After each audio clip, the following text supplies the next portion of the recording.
اللہ الرحمن الرحیم نحمدہ ونصلی علی رسولہ الکریم اما بعد۔ سیرت النبی صلی اللہ علیہ وسلم کا آج ہمارا سبق نمبر 45 ہے، سبق نمبر 45 ہے، اور آج ہم سیرت کے ایک اہم ترین واقعات میں سے ایک اہم واقعہ ہے اس کو شروع کرنے جا رہے ہیں۔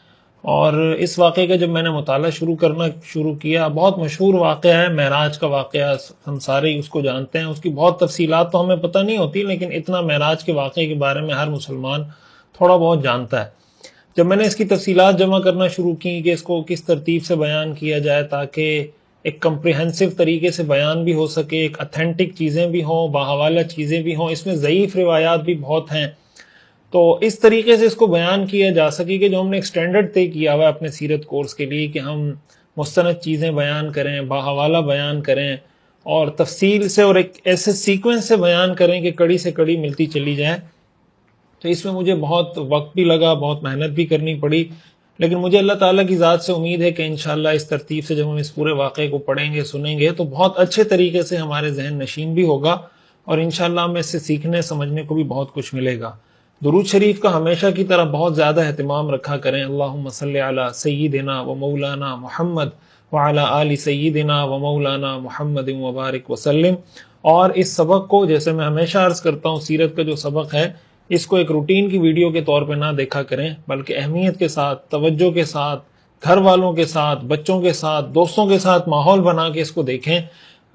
ہمارے ہاں کتنے ایسے دوست ہیں جو فلمیں ساتھ دیکھتے ہیں، جو گیم ساتھ کھیلتے ہیں، جو ڈرامے ساتھ دیکھتے ہیں، جو کرکٹ کا میچ ساتھ دیکھنے کے لیے جاتے ہیں، کھیلنے کے لیے جاتے ہیں۔ ایسا ماحول بنانے کی ضرورت ہے کہ ہمارے نوجوان ایک دوسرے کو کہیں گے بھئی آج سیرت کی کلاس ہے، ہم سب مل کے سنیں گے، آج ہمارے گھر آ جانا، ہم سارے مل کے سنیں گے، اگلے ہفتے تمہارے گھر میں سنیں گے، اگلے ہفتے تمہارے گھر میں۔ ایسا ماحول بنایا جائے کہ لوگ اس کو سنیں، اور اس طریقے سے ہم آہستہ آہستہ آہستہ اپنے پیغمبر صلی اللہ علیہ وسلم سے جڑتے چلے جائیں۔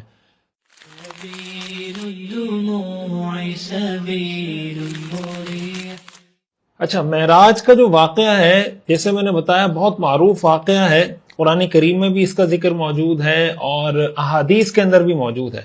علامہ قسطلانی نے المواہب اللدنیہ کے اندر 26 صحابہ کرام رضوان اللہ علیہم اجمعین کا ذکر کیا ہے، 26 صحابہ جنہوں نے معراج کے حوالے سے روایات نقل کی ہیں۔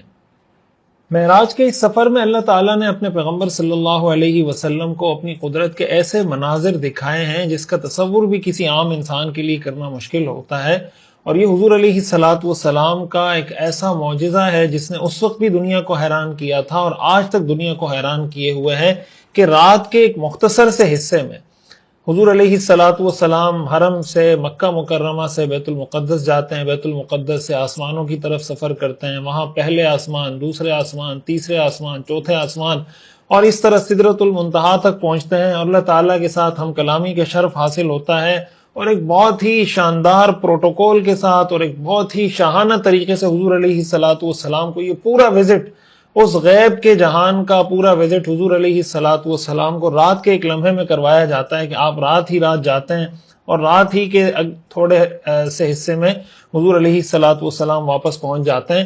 ظاہر ہے کہ یہ بہت ہی ایکسٹرا آرڈینری واقعہ، اور اس میں ہم اس پر بات کریں گے کہ انبیاء کے جو معجزات ہوتے ہیں، آگے چل کر انشاءاللہ اگلے اسباق میں اس کی تفصیل پر بھی ہم بات کریں گے کہ معجزے کی فلسفی کیا ہوتی ہے، معجزے کی حقیقت کیا ہے، شریعت کا اس پہ نیریٹو کیا ہے، معجزات پر اس زمانے میں کیا اعتراضات ہوتے تھے، آج کے زمانے میں کیا اعتراضات ہوتے ہیں۔ انشاءاللہ ان ساری باتوں کو بھی ہم تفصیل سے ڈسکس کریں گے اور سمجھنے کی کوشش کریں گے۔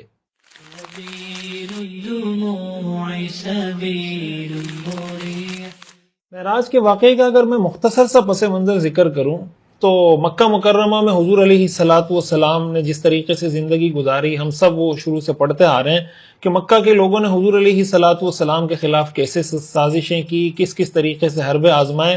حضور علیہ السلام کے جو چچا تھے ابو طالب، اور آپ کی جو اہلیہ تھی حضرت خدیجہ الکبریٰ رضی اللہ تعالی عنہا، ان دونوں کا جب وصال ہوا تو حضور علیہ السلام کو ایک بہت بڑا دھچکا لگا۔ آپ علیہ السلام کے خلاف مشرکین کے جو حربے تھے، مشرکین کی جو سازشیں تھیں، جو تکلیفیں تھیں، اس کی انٹینسٹی، اس کی شدت اور زیادہ بڑھ گئی۔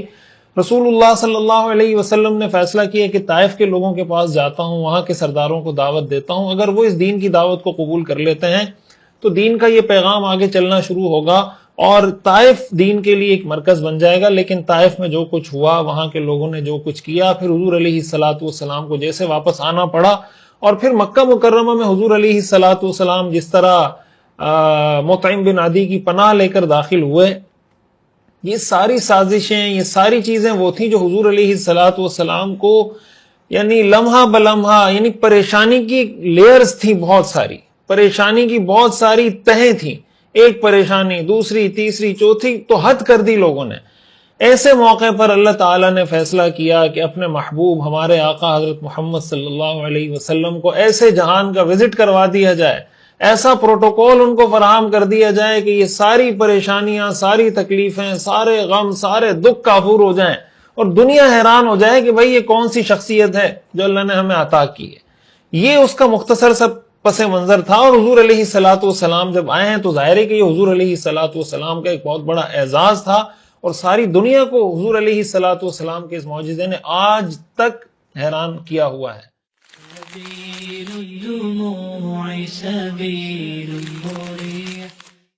اچھا، جب ہم اسراء اور جب معراج کی ہم بات کرتے ہیں تو معراج کے لیے دو طرح کی، یعنی معراج کے واقعے میں آپ یہ یاد رکھیں کہ دو طرح کی اصطلاحات یا ٹرمینالوجیز یوز ہوتی ہیں، استعمال ہوتی ہیں.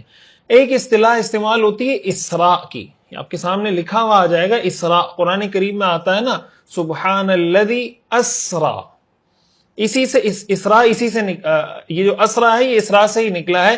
سبحان الذی اسرا بعبدہ لیلا من المسجد الحرام الی المسجد الاقصی، کہ پاک ہے وہ ذات جو اپنے بندے کو رات کے وقت مسجد حرام سے مسجد اقصی لے کر گئی.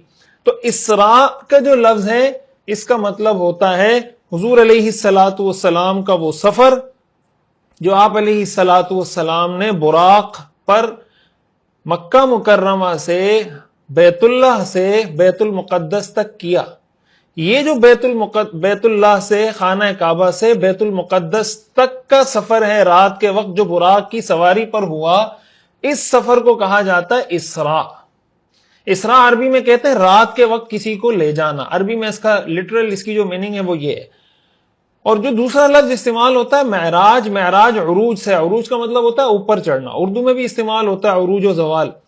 بیت المقدس سے پھر حضور علیہ الصلوۃ والسلام کو آسمانوں پہ لے جایا گیا، پہلے آسمان، دوسرے آسمان، تیسرے آسمان. یہ جو بیت المقدس سے آسمانوں کا سفر ہے اس کو کہا جاتا ہے معراج. اس لیے جب معراج کا واقعہ بیان کیا جاتا ہے تو یہ دو الفاظ استعمال ہوتے ہیں، اسراء اور معراج. تو اسراء بیت اللہ سے بیت المقدس تک، اور معراج بیت المقدس سے آسمانوں کا جو سفر ہے اس کو کہا جاتا ہے. اس لیے ہم جب اس واقعے کو پڑھیں گے تو ہم اس کو اس ترتیب سے پڑھیں گے کہ ہم پہلے اسراء کو پڑھیں گے، اس کی ساری تفصیلات پڑھیں گے کہ کیا ہوا، کیسے فرشتے آئے، پھر آپ کیسے گئے، کون سی سواری پر گئے، کہاں کہاں آپ کی کس کس سے ملاقات ہوئی. پہلے ہم اس پورے سفر کو کمپلیٹ کریں گے.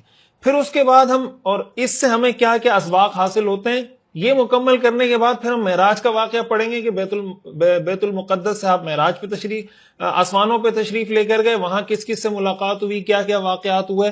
اس کو مکمل کرنے کے بعد تیسرے مرحلے میں ہم اس واقعے کے بعد جب حضور علیہ الصلوۃ والسلام واپس تشریف لائے اور آپ نے صحابہ کو بھی یہ واقعہ سنایا، مشرکین مکہ کو بھی یہ واقعہ سنایا، ان کا رد عمل کیا تھا، ان کا رسپانس کیا تھا، ان کے سوالات کیا تھے، تیسرے مرحلے میں ہم اس چیز کو ڈسکس کریں گے.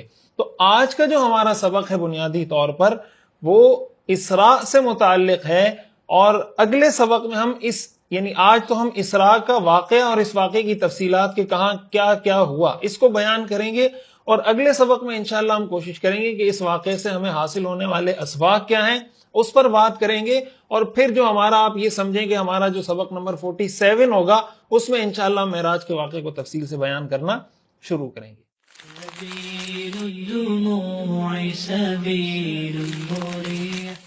اچھا، اس واقعے کی تفصیلات میں جانے سے پہلے ایک بات میں یہ عرض کر دوں، جیسے میں نے بتایا کہ اس واقعے کی تفصیلات حدیث کی کتابوں میں، سیرت کی کتابوں میں، تاریخ کی کتابوں میں بہت تفصیل کے ساتھ موجود ہیں، اور اس میں ہر طرح کی روایات ہیں. پھر بعض اوقات یہ ہے کہ واقعے کی ایک پارٹ جو ایک کتاب میں ہے، اس کا دوسرا پارٹ دوسری کتاب میں ہے، تیسرا پارٹ تیسری کتاب میں ہے. اب ہم اس کو اگر یہاں اس طریقے سے بیان کریں نا کہ صحیح بخاری میں یہ ہے، پھر تھوڑی دیر بعد کہیں کہ دیکھیں مسند احمد کی روایت میں اس واقعے کا ایک حصہ یہ ہے، پھر ہم آپ کو بتائیں کہ معجم کبیر کے اندر اس واقعے کا ایک حصہ یہ بھی، تو وہ ساری چیزیں سمجھنے میں تھوڑی مشکل ہوتی ہیں. تو اس لیے ہم نے کوشش ہم اس کا جو سیکوینس ہے وہ یہ رکھیں گے کہ واقعے کو ہم ون گو میں بیان کریں گے، لیکن واقعے کا جو حصہ ہم آپ کے سامنے بیان کر رہے ہوں گے یہ حصہ کس کتاب سے لیا گیا ہے وہ آپ کے سامنے اسکرین پر لکھا ہوا رہا ہوگا.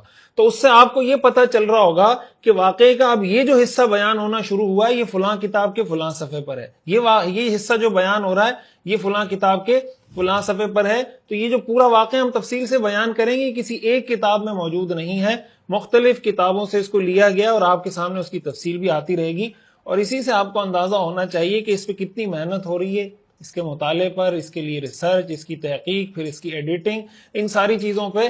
تو اس لیے جتنی محنت اس کو تیار کرنے میں ہو رہی ہے کم از کم اس کا کوئی 10-20% حصہ محنت کا جو اس کو پڑھنے والے ہیں، سننے والے ہیں، ان کو بھی کرنا چاہیے تاکہ اس کو بہتر طریقے سے وہ سمجھ سکیں. تو آئیے اس طرف بڑھتے ہیں کہ اسراء کے واقعے کی تفصیلات کی طرف.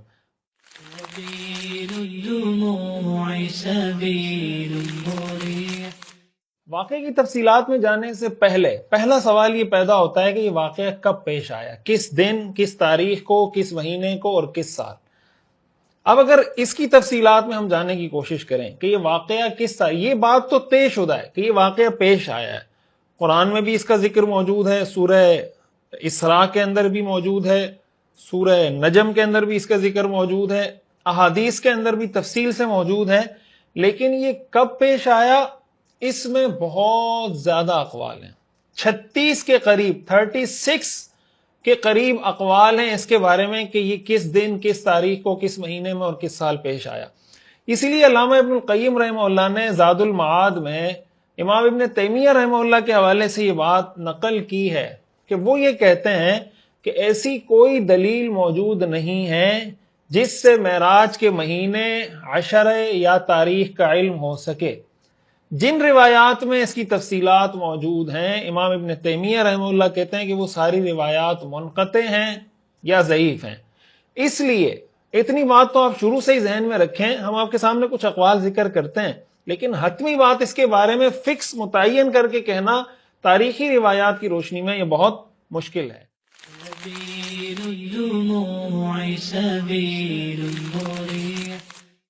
اب سب سے پہلے ہم آتے ہیں کہ تاریخ کون سی تھی. تو تاریخ کے بارے میں ہمیں 9 سے زیادہ اقوال ملتے ہیں. 12 ربیع الاول کی تاریخ بھی ملتی ہے، 17 ربیع الاول کی بھی ملتی ہے، 27 ربیع الاول کی بھی ملتی ہے، 17 ربیع الثانی کی بھی ملتی ہے، 27 ربیع الثانی کی بھی ملتی ہے، 27 رجب کی ہمارے ہاں جو مشہور ہے عام طور سے 27 رجب کی روایت بھی ملتی ہے، 17 رمضان کی روایت بھی ہے، 27 رمضان کی روایت بھی ہے اور 27 شوال کی روایت بھی ہے. یہ 9 اقوال تو ہمیں ملتے ہیں کہ کس تاریخ کو یہ واقعہ پیش آیا.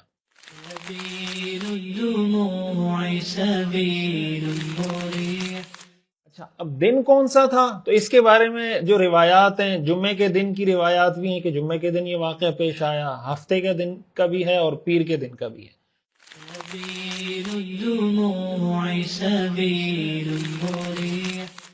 اور اگر ہم مہینے کی بات کریں تو مہینے کے بارے میں جیسے ہم تاریخوں میں ہی آپ کو پتہ چل گیا ہوگا کہ ربیع الاول کے مہینے کا بھی آتا ہے کہ یہ واقعہ ربیع الاول کے مہینے میں پیش آیا.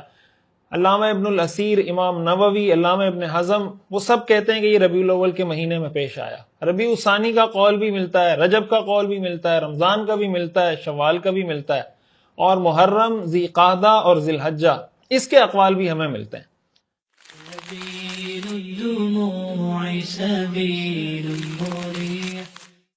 اچھا، اب ہم اس بات کی طرف آتے ہیں کہ یہ واقعہ ہجرت سے کتنے سال پہلے یا کتنے پہلے یہ واقعہ پیش آیا.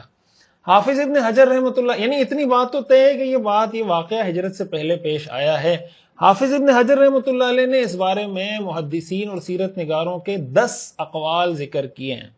ایک قول یہ کہ ہجرت سے 6 مہینے، یعنی ہجرت کی مراد یہ کہ مدینہ حضور علیہ الصلوۃ والسلام نے جب مدینہ منورہ ہجرت کی تو اس سے کتنا عرصہ پہلے یہ واقعہ پیش آیا. تو ایک قول ہے کہ 6 مہینے پہلے پیش آیا، ایک قول ہے 8 مہینے پہلے پیش آیا، ایک قول ہے کہ 11 مہینے پہلے ربیع الاول کے مہینے میں پیش آیا، ایک قول یہ ہے کہ یہ واقعہ ہجرت سے 1 سال پہلے پیش آیا ہے۔ طبقات ابن سعد کے اندر علامہ ابن سعد نے، اسی طرح امام نووی رحمۃ اللہ علیہ اور امام ابن حزم رحمۃ اللہ علیہ، ان جیسے بڑے بڑے جو محدثین ہیں یا سیرت نگار ہیں، انہوں نے اس قول کو ترجیح دی ہے کہ یہ واقعہ ہجرت سے 1 سال پہلے پیش آیا۔ علامہ ابن عبد البر رحمہ اللہ کہتے ہیں کہ یہ واقعہ ہجرت سے 14 مہینے پہلے پیش آیا، 1 سال 2 مہینے پہلے۔ ابن فارس کہتے ہیں کہ یہ ہجرت سے 1 سال 3 ماہ پہلے، یعنی ہجرت سے 15 مہینے پہلے یہ پیش آیا۔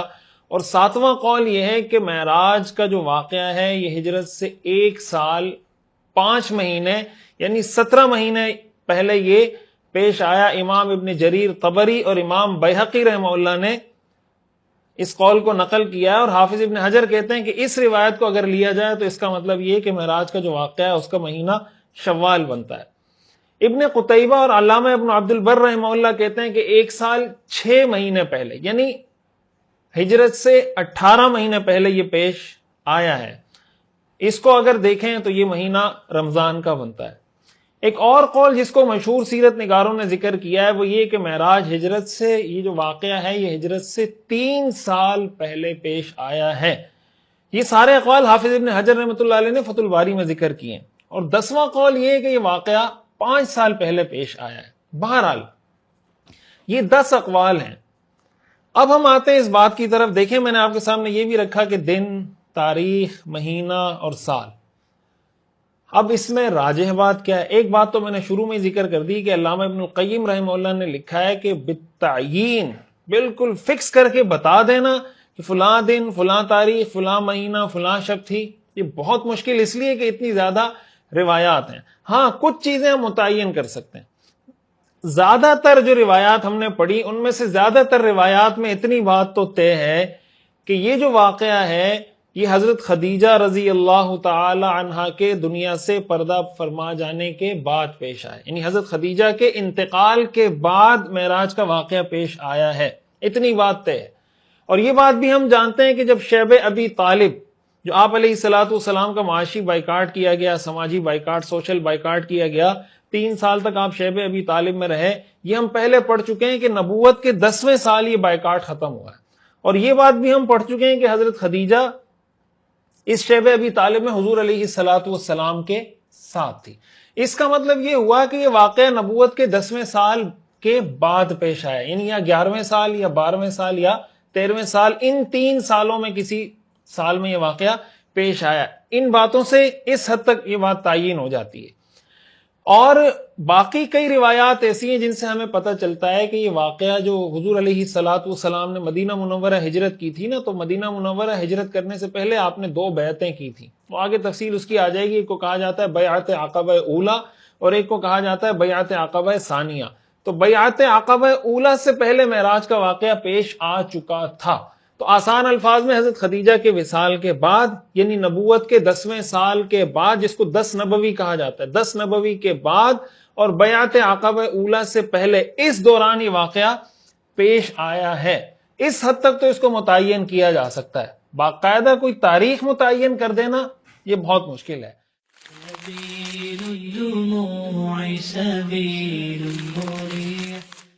ہمارے ہاں عام طور سے معراج کے واقعے کے بارے میں 27 رجب کی جو رات ہے، یہ مشہور ہے کہ جو 27 رجب کی رات ہے اس کو یہ معراج کا واقعہ پیش آیا ہے۔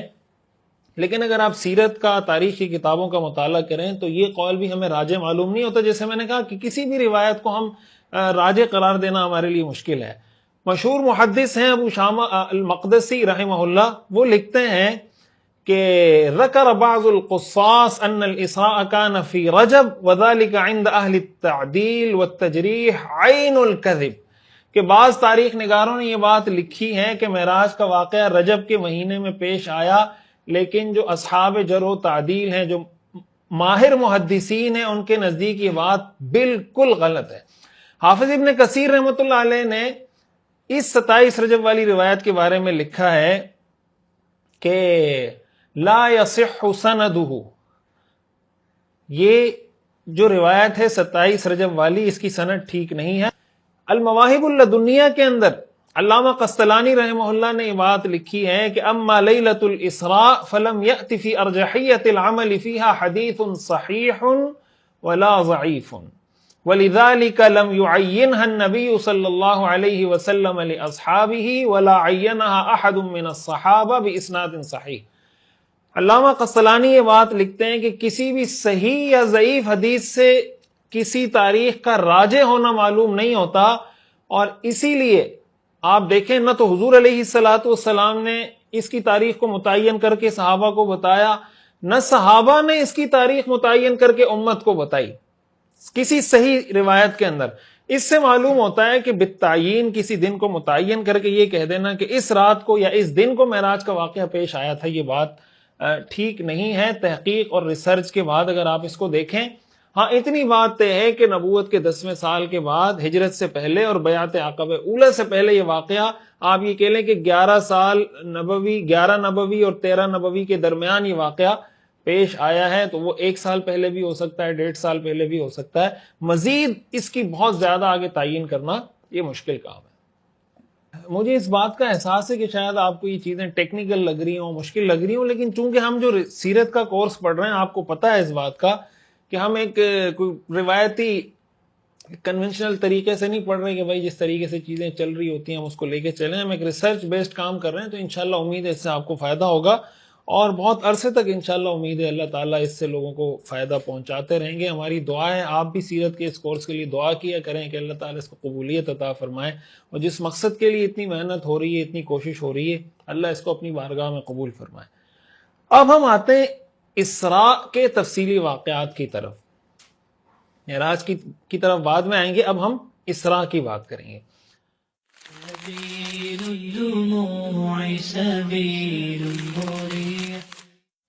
اس کا آغاز اگر ہم احادیث میں دیکھیں تو اسراء اور معراج کے واقعے سے پہلے احادیث میں ایک خواب کا ذکر ملتا ہے، اور یہ خواب حضور علیہ الصلوۃ والسلام نے وحی کا سلسلہ شروع ہونے سے پہلے دیکھا تھا، یعنی ابھی وحی کا سلسلہ حضور علیہ الصلوۃ والسلام پہ شروع نہیں ہوا تھا، اس سے پہلے حضور علیہ الصلوۃ والسلام یہ خواب دیکھ چکے تھے، جو بعد میں حضور علیہ الصلوۃ والسلام نے صحابہ کے سامنے بیان کیا۔ حضور علیہ الصلوۃ والسلام نے جب معراج کا واقعہ صحابہ کو سنایا نا، تو اس سے پہلے اپنا یہ خواب بھی ذکر کیا جو آپ پہلے دیکھ چکے تھے۔ حضرت انس رضی اللہ تعالیٰ عنہ بتاتے ہیں کہ حضور علیہ الصلوۃ والسلام نے وحی نازل ہونے سے پہلے یہ خواب دیکھا تھا کہ 3 لوگ آئے، حضور علیہ الصلوۃ والسلام 2 آدمیوں کے درمیان آرام فرما رہے تھے۔ روایات سے معلوم ہوتا ہے کہ آپ کے ایک طرف آپ کے چچا حضرت حمزہ اور دوسری طرف آپ کے چچا زاد حضرت جعفر بن ابی طالب تھے، اور درمیان میں آپ لیٹے ہوئے تھے۔ پہلے فرشتے نے کہا کہ وہ بندہ کون ہے جن کو ہمیں لے جانے کا حکم دیا گیا۔ دوسرے نے کہا اوسطہم ہوا خیرہم، یہ جو درمیان میں لیٹے ہوئے یہ ان میں سب سے بہتر ہیں۔ ایک طرف حضرت حمزہ تھے، ایک طرف حضرت جعفر تھے، بیچ میں حضور تھے۔ تیسرے فرشتے نے کہا خذو خیرہم، تو جو ان میں سب سے بہتر ہے پھر ہم ان کو ساتھ لے چلتے ہیں۔ یہ اتنا سا خواب ہے جو احادیث میں ہمیں ملتا ہے کہ وحی کے نزول سے پہلے یہ خواب حضور علیہ الصلوۃ والسلام نے دیکھا تھا۔ پھر اس کے بعد حضور علیہ الصلوۃ والسلام نے ان لوگوں کو نہیں دیکھا۔ معراج کا واقعہ بیان کرتے ہوئے حضور علیہ الصلوۃ والسلام نے فرمایا کہ میں نے یہ خواب دیکھا تھا، پھر آپ کو پتہ چلا کہ اصل میں یہ آپ یہ سمجھیں کہ اس کی ایک تیاری چل رہی تھی، پریپریشن چل رہی تھی کہ بھائی آگے چل کے ہم نے جو کرنا ہے، جیسے ہوتا ہے نا ایک پروٹوکول ہوتا ہے، کوئی بڑا آدمی کہیں آ رہا ہوتا ہے، اس کے لیے سیکیورٹی کا ہر چیز کا بڑا خیال کیا جاتا ہے، تو وحی کے نزول سے بھی پہلے یہ ساری تیاریاں ہو رہی تھی، اور فرشتوں کو جیسے ایک اسائنمنٹ دی گئی تھی کہ یہ کام تم نے کرنا ہے، تو اس کا مطلب اتنے سال پہلے سے وہ اس کی تیاریاں کر رہے تھے۔ وہ کہتے ہیں نا کہ بعض اوقات اللہ تعالیٰ نے ایک چیز کے لیے وقت متعین کر رکھا ہوتا ہے، ایک فیصلہ کر رکھا ہوتا ہے کہ یہ کام اس وقت پر ہوگا۔ انسان کو تو چونکہ پتہ نہیں ہوتا، اور انسان کو پتہ اس لیے نہیں ہوتا کہ اللہ تعالیٰ انسان کا امتحان لیتا ہے دنیا میں۔ اگر انسان کو ساری چیزیں مستقبل کی پہلے سے بتا دی جائیں تو پھر امتحان کس چیز کا؟ وہ کہا جاتا ہے نا کہ جو چائنیز بیمبوز ہوتے ہیں، جس کو جو بانس ہوتے ہیں، اس کی جب آپ کاشت کرنے جاتے ہیں نا، تو آپ اس کی جب بیج اس کا بوتے ہیں تو پہلے سال آپ اس کو پانی دے رہے ہوتے ہیں، کچھ بھی نہیں ہوتا، دوسرے سال پانی دیتے ہیں، کچھ بھی زمین پہ اثر ظاہر نہیں ہوتا، تیسرے سال، چوتھے سال، 4 سال تک پانی دیتے رہیں، کچھ زمین پہ اس کا اثر ظاہر ہوتا ہی نہیں ہے۔ 5ویں سال ایک چھوٹی سی کونپل نکلتی ہے اور 5ویں سال جا کے جب آپ مسلسل 4 سال اس پہ کام کر رہے ہوتے ہیں، 5ویں سال ایک چھوٹی سی کونپل نکلتی ہے اور پھر کچھ عرصے کے اندر، کچھ ہفتوں کے اندر اس سے بانس نکلنا شروع ہوتے ہیں. آپ اس کو کاٹیں، پھر جناب کچھ 5 6 7 ہفتوں کے بعد پھر وہ بانس اتنے بڑے ہو جاتے ہیں، پھر کاٹیں، پھر وہ بڑے ہو جاتے ہیں، پھر آپ اس کو کاٹتے چلے جائیں، وہ بانس اس سے نکلنا شروع ہو جاتے ہیں. تو اللہ تعالیٰ نے ایک وقت متعین کیا ہوا ہے کہ بھائی پہلے اس کی تیاری ہوگی، اس کے بیج کے اندر جو جو چیزیں اس کو ریکوائرڈ ہیں پہلے وہ جمع کرے گا، پھر جب وہ ایک نکلنا شروع ہوگا تو پھر دنیا کی کوئی طاقت اس کو روک نہیں پاتی. اس سے اندازہ ہوتا ہے کہ حضور علیہ الصلوۃ والسلام کے ساتھ جو ایک نظام قدرت کا جو ایک شاہکار ہمیں دکھایا گیا ہے کہ اللہ کا نظام قدرت کیسے کام کرتا ہے. حضور علیہ الصلوۃ والسلام کو ابھی نبوت ملنی تھی، بعثت ہونی تھی، پھر اس کے بعد یہ ساری تکلیفیں آنی تھیں، لیکن معراج کے واقعے کی تیاری، یہ اسائنمنٹ فرشتوں کو پہلے سے دے دی گئی تھی. تو اللہ تعالیٰ سے ہمیشہ اللہ پہ اعتماد، توکل. اگر آپ کوئی پازیٹو کام کر رہے ہیں، اچھا کام کر رہے ہیں، آپ کی نیت ٹھیک ہے، طریقہ کار ٹھیک ہے، اللہ پہ توکل کریں، اللہ تعالیٰ ضرور ایسے لوگوں کو کامیابی عطا فرماتے ہیں. والعاقبۃ للمتقین. بہرحال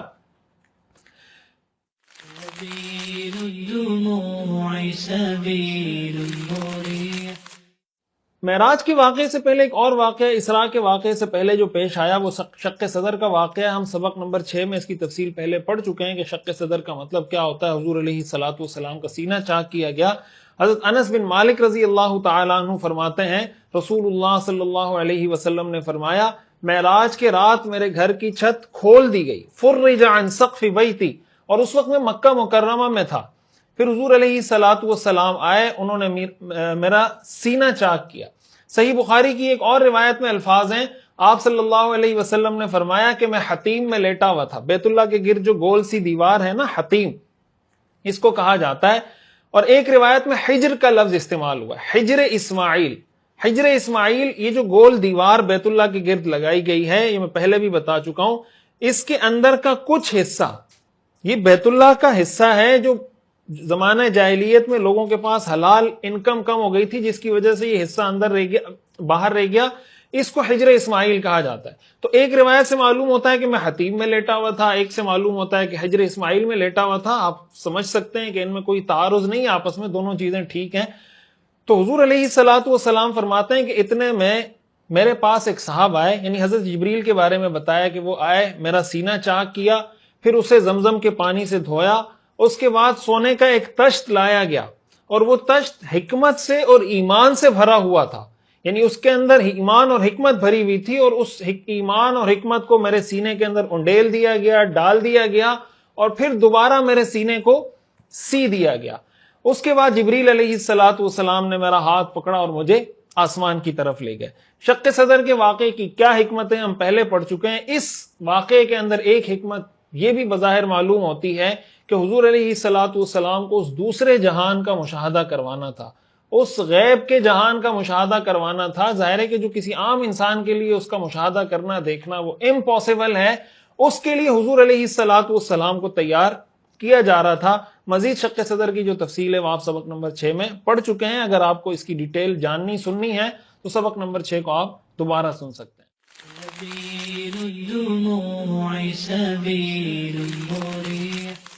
اب اسراء کا سفر شروع کہاں سے ہوا؟ بیت اللہ سے شروع ہوا؟ کہاں سے شروع ہوا؟ اس بارے میں بھی ہمیں 2-3 طرح کی روایات ملتی ہیں، لیکن اگر آپ سب کو جمع کریں تو واضح ہو جاتا ہے کہ یہ ساری آپس میں ایک دوسرے کو سپورٹ کرتی ہیں، کوئی ایک دوسرے کے ساتھ ان کا کوئی کنٹرڈکشن نہیں ہے. حضرت ام ہانی رضی اللہ تعالی عنہا، یہ حضور علیہ الصلوۃ والسلام کی چچا زاد ہیں، حضرت علی رضی اللہ تعالی عنہ کی بہن ہے حضرت ام ہانی. تو سیرت ابن ہشام کے اندر حضرت ام ہانی کا قول موجود ہے کہ حضور وہ یہ فرماتی تھی کہ ما اسری برسول اللہ صلی اللہ علیہ وسلم الا وهو فی بیتی نام عندی تلک اللیلہ فی بیتی، کہ حضور علیہ الصلوۃ والسلام کو جو معراج کے سفر پہ رات کے وقت لے جایا گیا، اس رات حضور علیہ الصلوۃ والسلام میرے گھر میں آرام فرما رہے تھے. مجمع الزوائد کی ایک روایت ہے، حضرت ام ہانی فرماتی ہیں کہ معراج والی رات حضور علیہ الصلوۃ والسلام ہمارے گھر میں آرام فرما رہے تھے. رات کو اچانک مجھے پتا چلا کہ حضور علیہ الصلوۃ والسلام موجود نہیں ہیں، تو مجھے بہت ڈر لگا کہ کہیں قریش کے لوگوں نے آپ کو نقصان نہ پہنچایا ہو. میں حضور علیہ الصلوۃ والسلام کو تلاش کرنے لگی. بعد میں جب حضور علیہ الصلوۃ والسلام تشریف لائے تو مجھے بتایا کہ جبریل علیہ السلام میرے پاس آئے، میرا ہاتھ پکڑا اور مجھے گھر سے باہر لے گئے. میں نے دیکھا کہ بیت اللہ کے قریب ایک سواری ہے جو خچر سے بڑی ہے اور خچر سے چھوٹی ہے اور گدھے سے بڑی ہے. مجھے اس پر سوار کیا اور پھر وہ سواری روانہ ہوئی یہاں تک کہ ہم بیت المقدس پہنچ گئے. اب اس روایت کو اگر آپ دیکھیں تو حضرت ام ہانی کی اس روایت سے معلوم ہوتا ہے کہ حضور علیہ الصلوۃ والسلام حضرت ام ہانی کے گھر میں تھے. حضرت جبریل آئے, حضور علیہ الصلوۃ والسلام کو بیت اللہ لے کر گئے اور پھر بیت اللہ سے حضور علیہ الصلوۃ والسلام کے سفر کا آغاز ہوا ہے. اب اس چیز کو سامنے رکھیں اور بخاری شریف کی روایت کو دیکھیں کہ بخاری شریف کی روایت ہے اسری بالنبی صلی اللہ علیہ وسلم من مسجد الکعبہ, کہ آپ علیہ الصلوۃ والسلام کا جو اسراء کا سفر شروع ہوا وہ کعبہ, خانہ کعبہ سے بیت اللہ سے شروع ہوا. اور ایک روایت سے معلوم ہوتا ہے, جیسے یہ روایت کا تذکرہ میں نے پہلے بھی کیا, کہ حضور علیہ الصلوۃ والسلام نے فرمایا فرج عن سقف بیتی وانا بمکہ, کہ میرے گھر کی چھت کھول دی گئی اور میں مکہ میں تھا. تو اب دیکھیں, ایک روایت سے معلوم ہوتا ہے تم ہانی کے گھر سے آپ کے اسراء کا سفر شروع ہوا, ایک سے معلوم ہوتا ہے بیت اللہ سے شروع ہوا, ایک سے معلوم ہوتا ہے کہ آپ اپنے گھر میں تھے. لیکن ان تینوں روایات کو اگر جمع کریں تو اس میں کوئی ایسا کنٹرڈکشن نہیں ہے کہ حضور علیہ الصلوۃ والسلام حضرت ام ہانی کے گھر میں تھے اور اسی کو حضور نے اپنا گھر قرار دیا ہے. آپ کی چچا زاد آپ کی کزن کا گھر تھا اور حضور علیہ الصلوۃ والسلام ان کے گھر وقتاً فوقتاً تشریف لے جاتے تھے, اور ام ہانی کے گھر سے حضور کو بیت اللہ لایا گیا. بیت اللہ سے حضور علیہ الصلوۃ والسلام کا سفر یعنی شق صدر ہوا, پھر اس کے بعد حضور علیہ الصلوۃ والسلام کو بیت المقدس کے سفر پر لے جایا گیا. تو اس طریقے سے یہ سوال کہ حضور علیہ الصلوۃ والسلام کے معراج یا اسراء کے سفر کا سٹارٹنگ پوائنٹ کیا تھا, تو حضرت ام ہانی کا گھر, پھر اس کے بعد بیت اللہ, اور بیت اللہ سے حضور علیہ الصلوۃ والسلام کی روانگی ہوئی ہے براق سواری پر بیت المقدس کی طرف.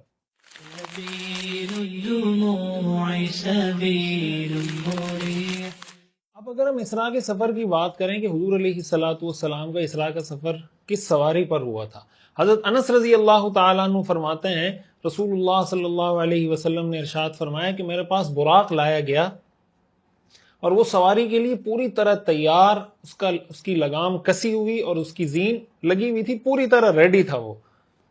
جیسے میں نے بتایا نا کہ جب کسی بڑے آدمی کو لے جایا جاتا ہے پہلے سے جیسے گاڑی تیار کر کے رکھی جاتی ہے, بالکل اس میں اے سی آن کیا ہوا ہوتا ہے, ساری چیزیں بڑی اوکے ہوتی ہیں.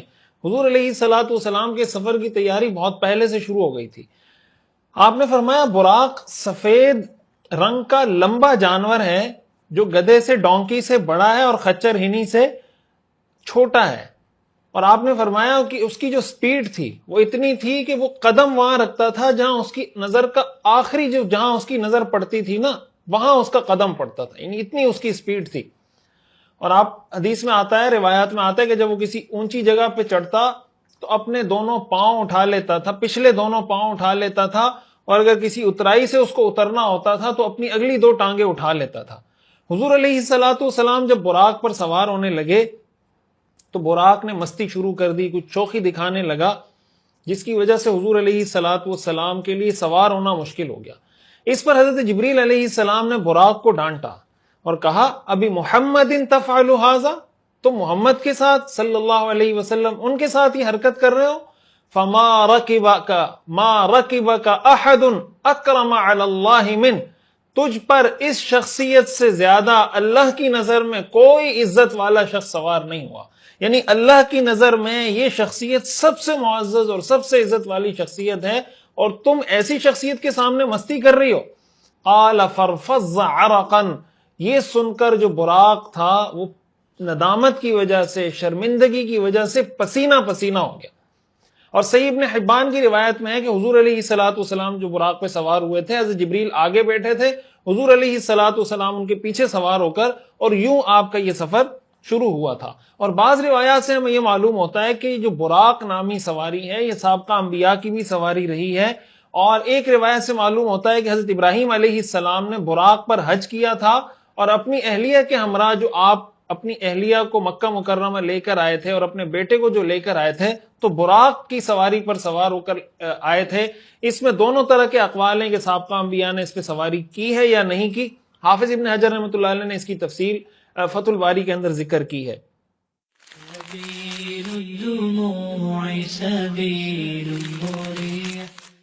سنن نسائی کی روایت ہے, اب جب سفر کا آغاز ہو چکا حضور علیہ الصلوۃ والسلام نے فرمایا جب میں سوار ہو کر کچھ آگے گیا تو جبریل نے مجھے کہا ایک مقام پر پہنچ کر انزل فصلی، کہ آپ یہاں اتریے اور نماز پڑھیے۔ تو حضور علیہ الصلوۃ والسلام فرماتے ہیں میں نے نماز پڑھی۔ حضرت جبریل کہنے لگے اتدری این صلیت، کیا آپ کو پتا ہے آپ نے کہاں نماز پڑھی ہے؟ تو میں نے کہا مجھے نہیں پتا۔ تو وہ کہنے لگے صلیت بطیبہ وإلیہ المہاجر، آپ نے طیبہ میں نماز پڑھی۔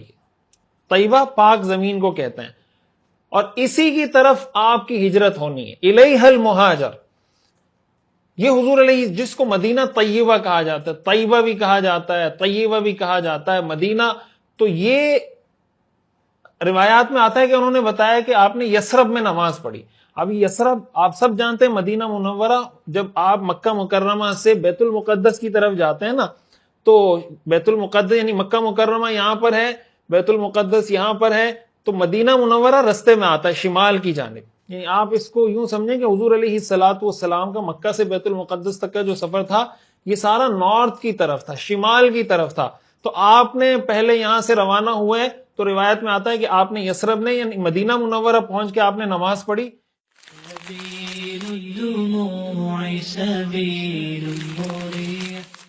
پھر اس کے بعد آپ آگے گئے تو حضرت جبریل کہنے لگے کہ انزل فصلی، یہاں پر بھی آپ اتر کے نماز پڑھیں۔ اور جب آپ نے نماز پڑھی تو کہنے لگے آپ کو پتہ ہے آپ نے کہاں نماز پڑھی؟ آپ نے فرمایا نہیں۔ تو انہوں نے کہا آپ نے طور سینا میں نماز پڑھی، اور یہ وہ جگہ ہے جہاں اللہ تعالیٰ نے حضرت موسیٰ علیہ السلام سے کلام کیا تھا۔ اسی کو آپ اگر دیکھتے چلے جائیں نا، جب ہم وادی سینا کی بات کرتے ہیں تو مکہ مکرمہ سے جب شمال کی طرف جاتے ہیں تو بر اعظم ایشیا اور بر اعظم افریقہ کو لنک کرنے والا جو ایریا ہے نا، آپ کو ٹکڑے کی شکل میں لٹکا ہوا نظر آتا ہے، نقشے میں آپ کے سامنے شو کر دوں گا، اس کو وادی سینا کہا جاتا ہے۔ یہاں پر وہ مشہور پہاڑی ہے جس پر اللہ تعالیٰ نے اپنی تجلی حضرت موسیٰ علیہ السلام کو دکھائی تھی۔ اس پہاڑی پر اللہ تعالیٰ نے حضرت موسیٰ علیہ السلام سے کلام فرمایا تھا۔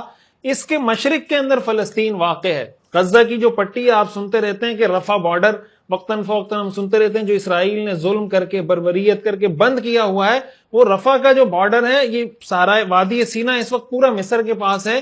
تو وہ مصر سے یعنی وادی سینا سے یہ گیٹ اس کا یا یہ سرحد ملتی ہے غزہ کی طرف جو وہاں سے انٹر ہوتی ہے۔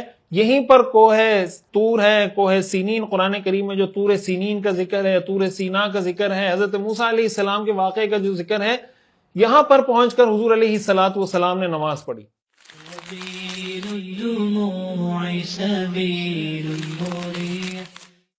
پھر حضور علیہ الصلوۃ والسلام فرماتے ہیں کہ ہم کچھ آگے گئے تو انہوں نے مجھے کہا کہ یہاں پر بھی اترے، نماز پڑھیں۔ نماز میں نے پڑھی تو حضرت جبریل پھر پوچھنے لگے آپ کو پتہ ہے آپ نے کہاں نماز پڑھی؟ میں نے کہا نہیں۔ انہوں نے کہا آپ نے بیت اللحم میں نماز پڑھی۔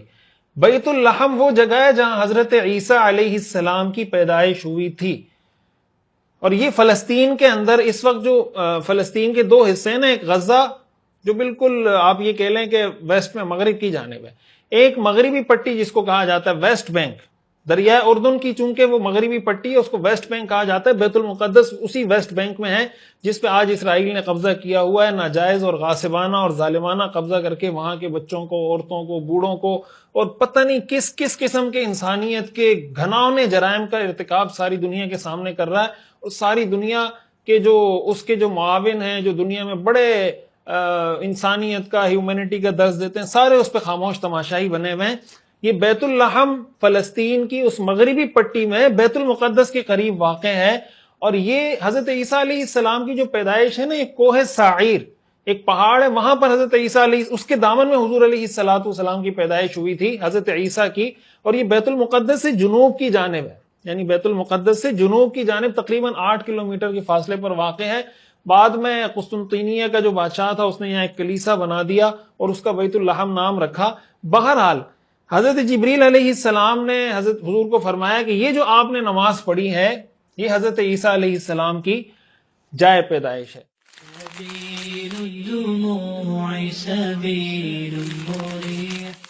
اور ایک روایت سے معلوم ہوتا ہے کہ اسی سفر کے دوران ایک مرتبہ حضرت جبریل علیہ السلام نے حضور کو کہا کہ آپ اتریں نماز پڑھیں۔ جب آپ اترے تو انہوں نے پوچھا کہ آپ کو پتہ ہے آپ نے کہاں نماز پڑھی؟ تو حضور نے فرمایا نہیں، انہوں نے کہا یہ مدین ہے جہاں آپ نے نماز پڑھی۔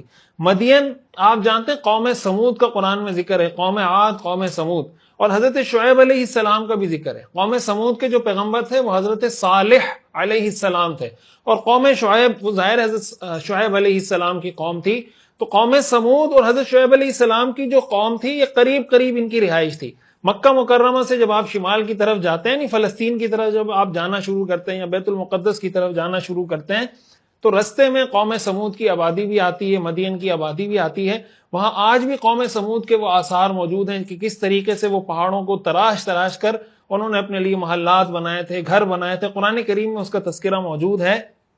تو خلاصہ یہ ہے کہ حضور علیہ الصلوۃ والسلام کا جو اسراء کا سفر تھا، اس میں آپ نے یثرب میں نماز پڑھی، آپ نے مدین میں نماز پڑھی، آپ نے وادی سینا میں نماز پڑھی، آپ نے بیت اللحم میں نماز پڑھی، اور آگے چل کر پھر حضور علیہ الصلوۃ والسلام پہنچے ہیں بیت المقدس، اور وہاں بیت المقدس میں آپ نے نماز ادا کی۔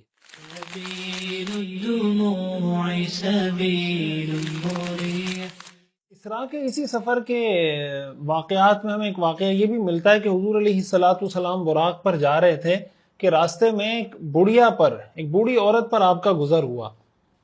اس نے حضور علیہ الصلوۃ والسلام کو آواز دی تو حضرت جبریل نے حضور کو کہا کہ آپ چلتے رہیں، یعنی آپ ان کو اگنور کریں، ان کو توجہ نہ دیں۔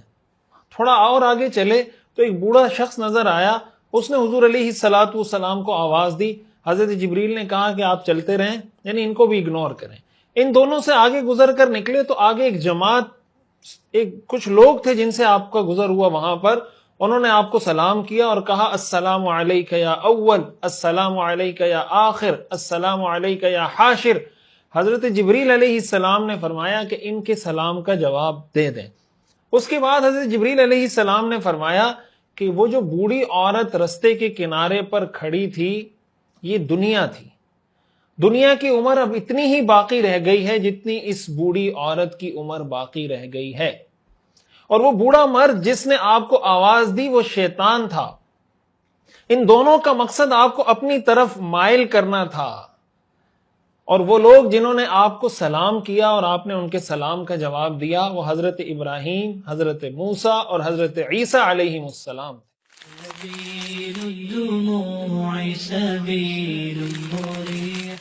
چنانچہ اگر ہم روایات کی تفصیل میں جاتے ہیں تو ہمیں روایات میں اس کی مزید تفاصیل بھی ملتی ہیں کہ حضرت ابراہیم، حضرت موسیٰ اور حضرت عیسیٰ علیہ السلام سے آپ کی ملاقات اسراء کے اس سفر میں بھی ہوئی۔ آپ علیہ الصلوۃ والسلام فرماتے ہیں کہ میرا گزر ہوا ایک شخص پر جو نماز پڑھ رہا تھا۔ اس شخص نے پوچھا جبریل تمہارے ساتھ کون ہے؟ حضرت جبریل نے بتایا تمہارے بھائی محمد ہیں۔ انہوں نے مجھے مرحبا کہا، میرے لیے برکت کی دعا کی اور کہنے لگے سل امتک الیسر، اپنی امت کے لیے آسانی کا سوال کیجئے گا، اپنی امت کے لیے آسانی مانگیے گا۔ میں نے جبریل سے پوچھا یہ کون ہے؟ حضرت جبریل نے بتایا یہ تمہارے بھائی موسیٰ ہیں۔ پھر ہم آگے چلے، ہمیں روشنی میں جگمگاتے ہوئے کچھ چراغ روشنیاں نظر آئیں۔ میں نے پوچھا جبریل یہ کیا ہے؟ جبریل نے کہا یہ تمہارے دادا حضرت ابراہیم کا درخت ہے۔ میں نے پوچھا کیا میں اس کے قریب جا سکتا ہوں؟ جبریل نے کہا بالکل جا سکتے ہیں۔ میں قریب گیا، انہوں نے مجھے خوش آمدید کہا، ویلکم کیا اور میرے لیے برکت کی دعا کی۔ پھر ہم بیت المقدس کی طرف روانہ ہو گئے۔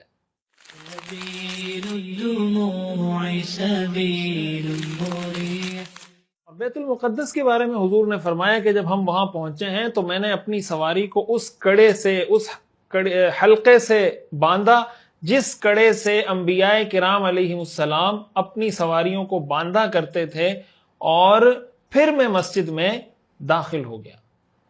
اچھا، صحیح مسلم کی روایت میں حضور علیہ الصلوۃ والسلام نے ان تینوں انبیاء کی کچھ مختصر سی تفصیل بھی بتائی ہے، یعنی ان کی شکل و شباہت کیسی تھی۔ آپ نے فرمایا فَإِذَا مُوسَىٰ قَائِمٌ يُصَلِّي کہ موسیٰ علیہ السلام کھڑے نماز پڑھ رہے تھے، اور ان کی شخصیت، پرسنالٹی کیسی تھی؟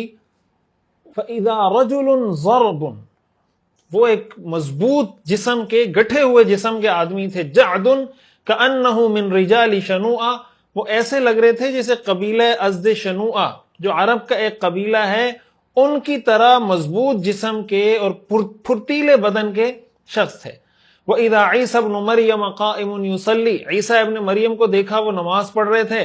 اقرب الناس به شبہا عروۃ بن مسعود الثقفی، آپ نے فرمایا لوگوں میں سب سے زیادہ ان کے جو مشابہ ہیں وہ حضرت عروہ ابن مسعود ثقفی رضی اللہ تعالی عنہ ہیں.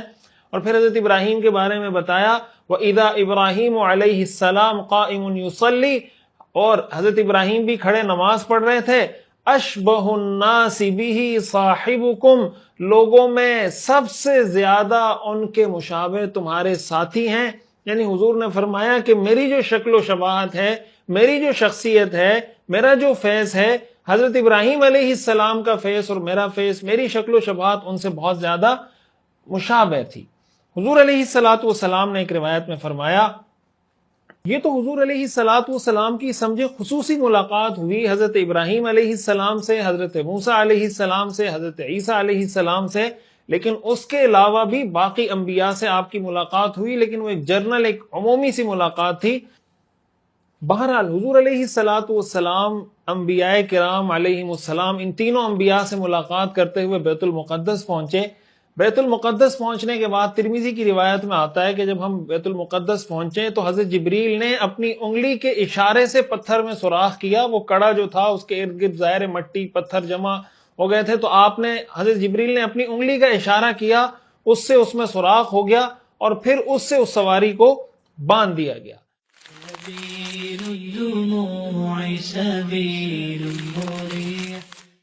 آپ علیہ السلام مسجد اقصی میں داخل ہوئے. آپ فرماتے میں نے دیکھا بہت زیادہ لوگ جمع ہیں. ایک پکارنے والے نے آواز لگائی، لوگ جمع ہو گئے، صفوں میں کھڑے ہو گئے. ہم یہ دیکھ رہے تھے کہ پتہ نہیں اب آگے کون بڑھے گا، نماز پڑھانی ہے، نماز کون پڑھائے گا. حضرت جبریل نے میرا ہاتھ پکڑا اور مجھے آگے کر دیا. میں نے ان سب کو نماز پڑھائی. حضور علیہ السلام فرماتے ہیں جب میں نماز پڑھا کر فارغ ہوا تو حضرت جبریل مجھ سے پوچھنے لگے، اے محمد کیا تمہیں پتا ہے کہ تمہاری امامت میں کن لوگوں نے نماز ادا کی ہے؟ میں نے کہا نہیں. حضرت جبریل کہنے لگے ہر اس نبی نے آج آپ کے پیچھے نماز پڑھی ہے جس کو اللہ نے نبی بنا کر بھیجا ہے. مستدرک حاکم کی روایت میں حضور علیہ السلام نے فرمایا کہ میں مسجد میں داخل ہوا اور میرے سامنے وہ تمام انبیاء تھے. وہ انبیاء بھی تھے جن کے نام اللہ نے ہمیں بتائے ہیں اور وہ انبیاء بھی تھے جن کے نام اللہ تعالیٰ نے ہمیں نہیں بتائے. یوں حضور علیہ السلام مسجد اقصی میں تشریف بھی لے کر گئے اور مسجد اقصی میں تمام انبیاء کی آپ نے امامت بھی فرمائی. اس لیے ہمارے آقا کا ایک لقب امام الانبیاء بھی ہے کہ حضور علیہ السلام تمام انبیاء کے امام ہیں. اسراء اور معراج کی رات حضور علیہ السلام نے بیت المقدس میں تمام انبیاء کرام کی امامت فرمائی تھی.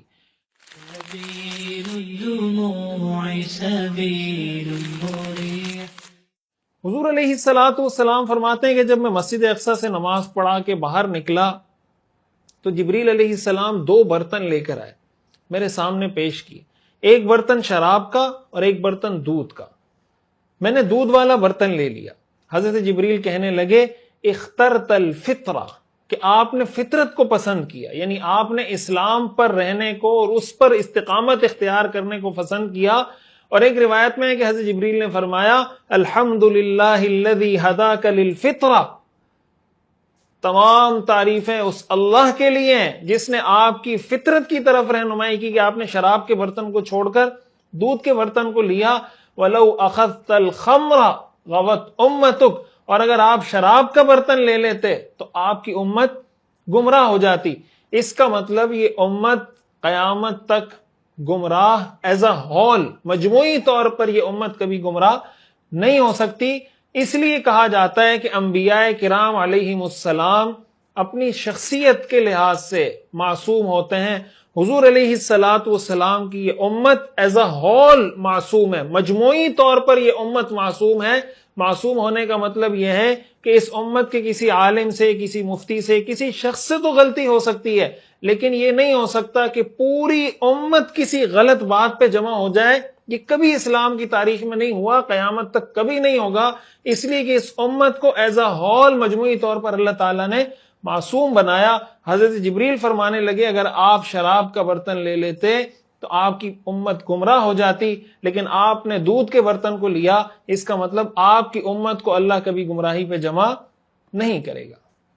اور یوں حضور علیہ الصلوۃ والسلام کا یہ جو سفر تھا اسراء کا، یہ اسراء کا سفر تھا، اور پھر روایات میں آتا ہے کہ حضور علیہ الصلوۃ والسلام کو یہاں سے معراج پر لے جایا گیا۔ یہ بھی ایک کتابوں میں اس پر بھی بات کی جاتی ہے کہ حضور علیہ الصلوۃ والسلام نے جو انبیاء کی امامت کی تھی، یہ معراج کے سفر پہ جانے سے پہلے کی تھی، معراج کے سفر سے واپس آنے کے بعد کی تھی، لیکن راجح قول اگر آپ دیکھیں وہ یہی معلوم ہوتا ہے کہ حضور علیہ الصلوۃ والسلام بیت اللہ سے بیت المقدس تشریف لے کر گئے، وہاں آپ نے انبیاء کی امامت کی، اور اس کے بعد حضور علیہ الصلوۃ والسلام کا معراج کا سفر آسمانوں کی طرف شروع ہوا ہے۔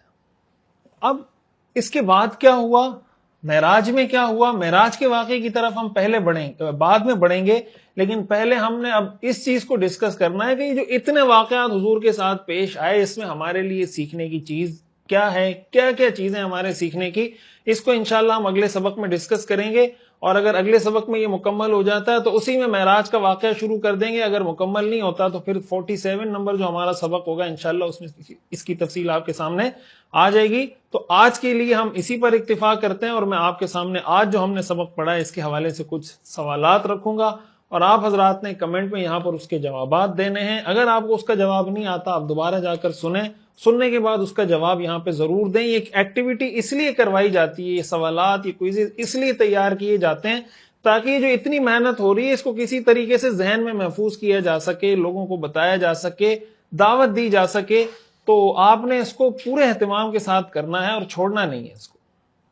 کیا یہ بات ٹھیک ہے کہ اسراء اور معراج کا واقعہ قرآن سے بھی ثابت ہے اور صحیح احادیث سے بھی ثابت ہے؟ جی ہاں، جی نہیں۔ اسراء کا مطلب کیا ہے؟ بیت المقدس سے آسمانوں کا سفر، مکہ سے بیت المقدس کا سفر، طائف کا سفر۔ معراج کا مطلب کیا ہے؟ مکہ سے بیت المقدس کا سفر، طائف کا سفر، یا پھر بیت المقدس سے آسمانوں کا سفر۔ کیا حتمی طور پر اسراء اور معراج کی تاریخ، مہینہ اور سال متعین کرنا ٹھیک ہے؟ جی ہاں، جی نہیں۔ کیا یہ کہنا ٹھیک ہے کہ معراج کا واقعہ 10 نبوی کے بعد پیش آیا؟ جی ہاں، جی نہیں۔ حضور صلی اللہ علیہ وسلم نے اسراء کا سفر جس سواری پر کیا اس کا نام کیا تھا؟ قصوہ، براق، ناقہ۔ مدینہ کا نام زمانہ جاہلیت میں کیا تھا؟ یثرب، مدینہ، شام۔ بیت اللحم کس جگہ کو کہتے ہیں؟ حضرت عیسیٰ علیہ السلام کی جائے پیدائش، بیت المقدس کے اندر کوئی جگہ، حضرت موسیٰ علیہ السلام کی جائے پیدائش۔ بیت المقدس میں انبیاء کی امامت کس نبی نے کی؟